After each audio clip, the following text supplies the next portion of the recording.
Olá, meus amigos, minhas amigas, como é que vocês estão? Sejam bem-vindos a mais um estudo do Livro dos Espíritos, a obra fundamental, codificada, organizada pelo nosso querido Allan Kardec. Olha ele aqui de roupa nova, ele voltou a ser prata de novo, mas está sempre com a gente aqui. Que prazer ter a sua audiência. Vamos falar hoje um resumão do que foram os últimos 3 programas. Esse resumo feito pelo próprio Kardec, segundo as instruções dos Espíritos. Vamos falar sobre sonambulismo, êxtase e dupla vista. Então, sem demoras, vamos lá. Os fenômenos do sonambulismo natural se produzem espontaneamente e independem de qualquer causa exterior conhecida. Em certas pessoas dotadas de especial organização, porém, podem ser provocados artificialmente pela ação do agente magnético.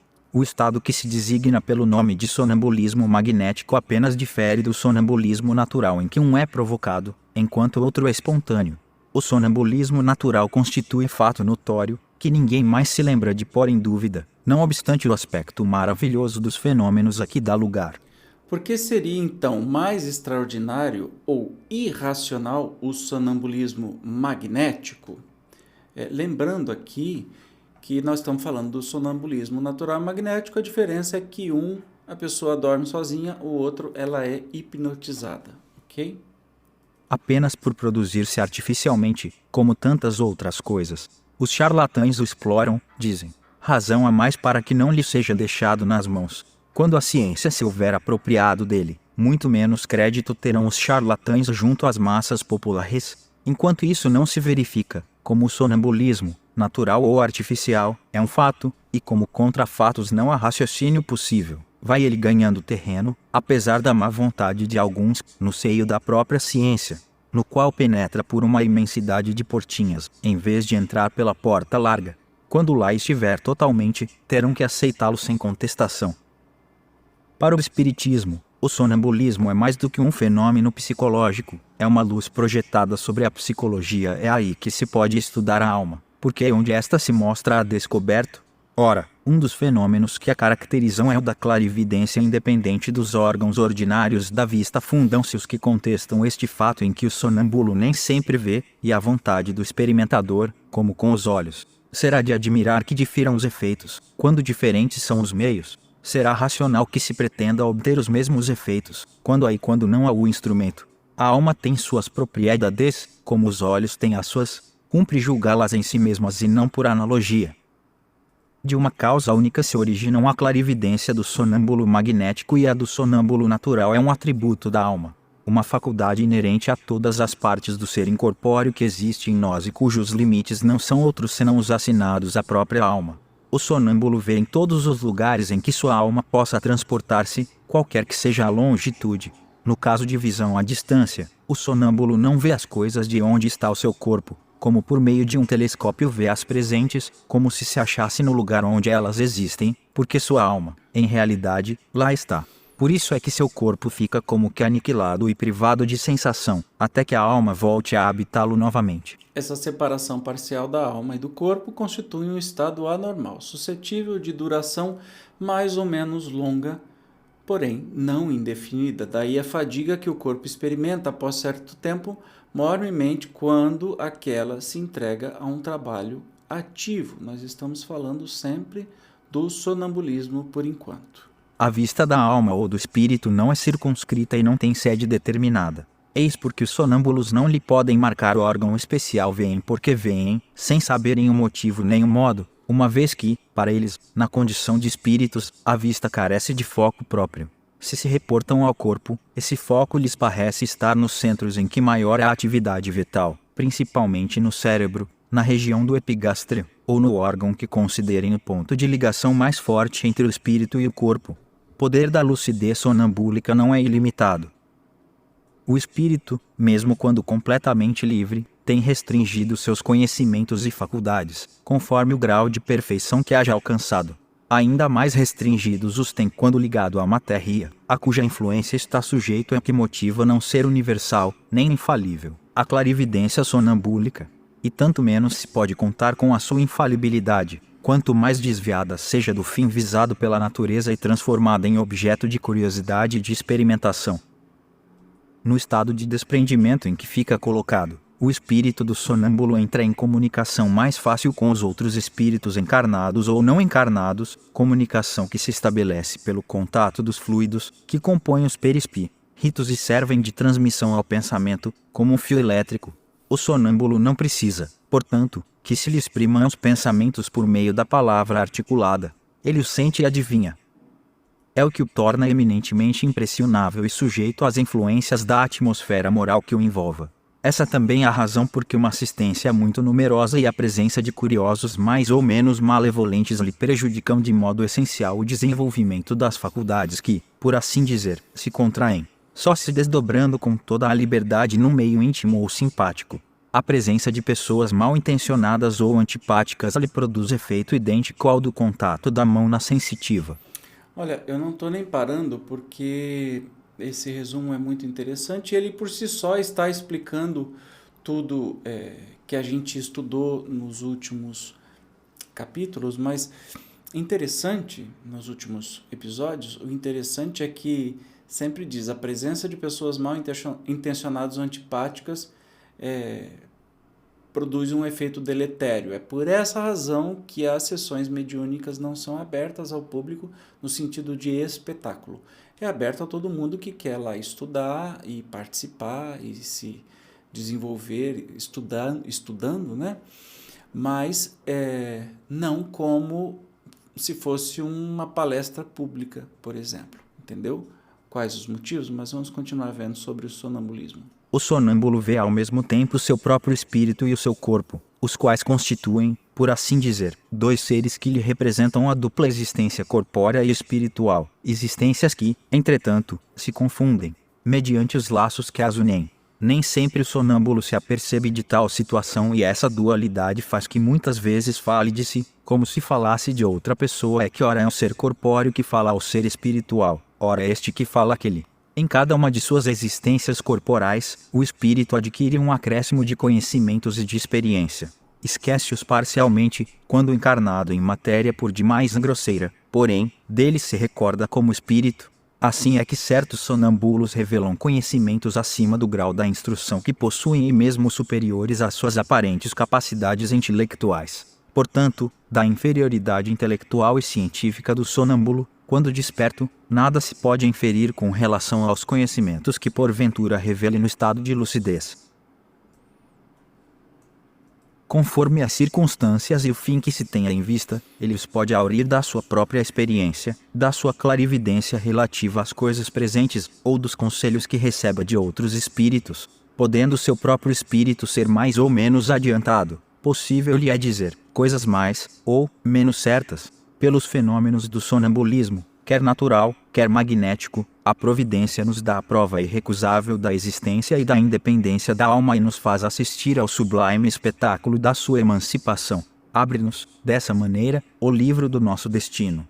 Quando o sonâmbulo descreve o que se passa à distância, é evidente que vê, mas não com os olhos do corpo, vê-se a si mesmo e se sente transportado ao lugar onde veio que descreve e lá se acha, pois, alguma coisa dele, não podendo essa alguma coisa ser o seu corpo, necessariamente é sua alma ou espírito. Enquanto o homem se perde nas sutilezas de uma metafísica abstrata e ininteligível, em busca das causas da nossa existência moral, Deus cotidianamente nos põe sob os olhos e ao alcance da mão os mais simples e patentes meios de estudarmos a psicologia experimental. Que bacana, né? O Kardec é um negócio, assim, é uma coisa quando se trata de explicação, de resumo. Eu costumo brincar que ele seria maravilhoso hoje em dia para colocar as ideias no Twitter, que você precisa só de poucas palavras. Kardec é espetacular. Ele resumiu todas as palavras sobre o sonambulismo, tudo o que acontece. Agora ele vai falar sobre o êxtase. Vamos acompanhar. O êxtase é o estado em que a independência da alma, com relação ao corpo, se manifesta de modo mais sensível e se torna, de certa forma, palpável. No sonho e no sonambulismo, o espírito anda em giro pelos mundos terrestres. No êxtase, penetra em um mundo desconhecido, o dos espíritos etéreos, com os quais entra em comunica-se cedilha maiúsculo O, sem que, todavia, lhe seja lícito ultrapassar certos limites, porque, se os transpusesse, totalmente se partiriam os laços que o prendem ao corpo. Cerca-lhe então resplendente e desusado fulgor, inebriam-no harmonias que na terra se desconhecem, indefinível bem-estar o invade, goza antecipadamente da beatitude celeste, bem se pode dizer que pousa um pé no limiar da eternidade. No estado de êxtase, o aniquilamento do corpo é quase completo, fica-lhe somente, pode-se dizer, a vida orgânica. Sente-se que a alma se lhe acha presa unicamente por um fio, que mais um pequenino esforço quebraria sem remissão. Nesse estado, desaparecem todos os pensamentos terrestres, cedendo lugar ao sentimento apurado, que constitui a essência mesma do nosso ser imaterial. Inteiramente entregue a tão sublime contemplação, o estático encara a vida apenas como paragem momentânea. Considera os bens e os males, as alegrias grosseiras e as misérias deste mundo quais incidentes fúteis de uma viagem, cujo termo tem a dita de avistar. Dá-se com os estáticos o que se dá com os sonâmbulos, mais ou menos perfeita podem ter a lucidez e o espírito mais ou menos apto a conhecer e compreender as coisas, conforme seja mais ou menos elevado muitas vezes. Porém, há neles mais excitação do que verdadeira lucidez, ou, melhor, muitas vezes a exaltação lhes prejudica a lucidez. Daí o serem, frequentemente, suas revelações um misto de verdades e erros, de coisas grandiosas e coisas absurdas, até ridículas. Dessa exaltação, que é sempre uma causa de fraqueza, quando o indivíduo não sabe reprimi-la, espíritos inferiores costumam aproveitar-se para dominar o estático, tomando, com tal intuito, aos seus olhos, aparências que mais o aferram às ideias que nutre no estado de vigília. Há nisso um escolho, mas nem todos são assim. Cabe-nos tudo julgar friamente e pesar-lhes as revelações na balança da razão. A emancipação da alma se verifica às vezes no estado de vigília e produz o fenômeno conhecido pelo nome de segunda vista ou dupla vista, que é a faculdade graças à qual quem a possui vê, ouve e sente além dos limites dos sentidos humanos. Percebe o que exista até onde estende a alma sua ação vê, por assim dizer, através da vista ordinária e como por uma espécie de miragem. No momento em que o fenômeno da segunda vista se produz, o estado físico do indivíduo se acha sensivelmente modificado. O olhar apresenta alguma coisa de vago. Ele olha sem ver. Toda a sua fisionomia reflete uma como exaltação. Nota-se que os órgãos visuais se conservam alheios ao fenômeno, pelo fato de a visão persistir, malgrado a oclusão dos olhos. Aos dotados desta faculdade ela se afigura tão natural, como a que todos temos de ver. Consideram-na um atributo de seus próprios seres, que em nada lhes parecem excepcionais. De ordinário, o esquecimento se segue a essa lucidez passageira, cuja lembrança, tornando-se cada vez mais vaga, acaba por desaparecer, como a de um sonho. O poder da vista dupla varia, indo desde a sensação confusa até a percepção clara e nítida das coisas presentes ou ausentes. Quando o rudimentar confere a certas pessoas o tato, a perspicácia, uma certa segurança nos atos, aqui se pode dar o qualificativo de precisão de golpe de vista moral. Um pouco desenvolvida, desperta os pressentimentos mais desenvolvida, mostra os acontecimentos que deram ou estão para dar-se. O sonambulismo natural e artificial, o êxtase e a dupla vista são efeitos vários, ou de modalidades diversas, de uma mesma causa. Esses fenômenos, como sonhos, estão na ordem da natureza. Tal a razão por que hão existido em todos os tempos. A história mostra que foram sempre conhecidos e até explorados desde a mais remota antiguidade, e neles se nos depara a explicação de uma imensidade de fatos que os preconceitos fizeram fossem tidos por sobrenaturais. Pensa num resumo bem feito. Eita, Kardec danado.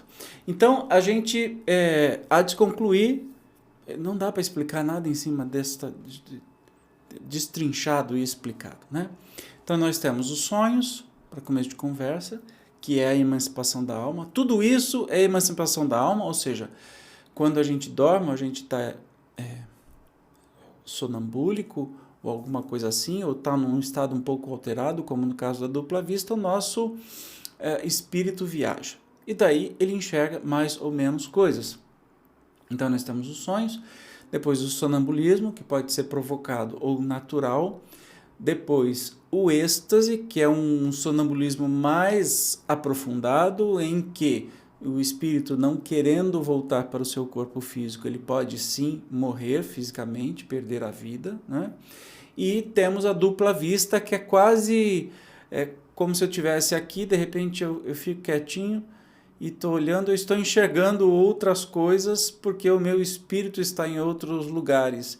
e eu estou enxergando mesmo acordado. Mas tudo isso se trata da emancipação da alma, ou seja, da saída da nossa alma, do nosso espírito, nosso corpo espiritual, do corpo físico.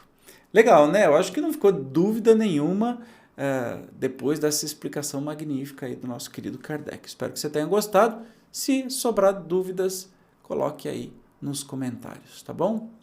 Eu te espero no próximo encontro, onde nós vamos começar no capítulo 9, da intervenção dos espíritos no mundo corporal, e falaremos da faculdade que tem os espíritos de penetrar os nossos pensamentos. Ó, o assunto tá bom, hein? Eu te espero, você não vai perder, né? Até lá, tchau!